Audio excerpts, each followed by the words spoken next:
legends are born the month of June, and most good legends are born on the 4th of June. Today's 4th of June, happy birthday to you, Oyindamola Bamidele Onimixwell.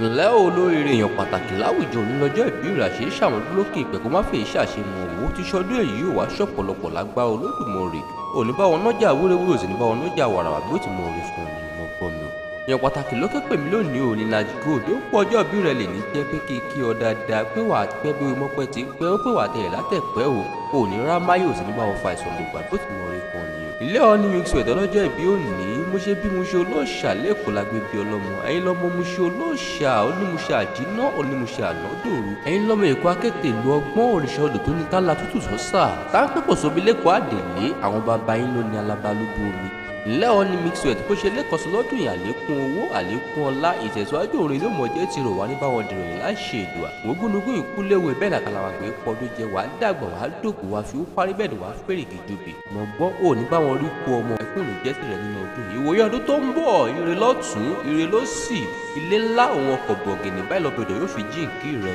o Onimixwell ti mọ ọgbọ́n àtọ̀tún rẹ àtòsí rẹ ire báyìí ló mọ̀ jẹ́ fún ọ káàbọ̀ sí lọ́dún tuntun rẹ lónìí ọdún tuntun òkú tuntun ni fún ọ.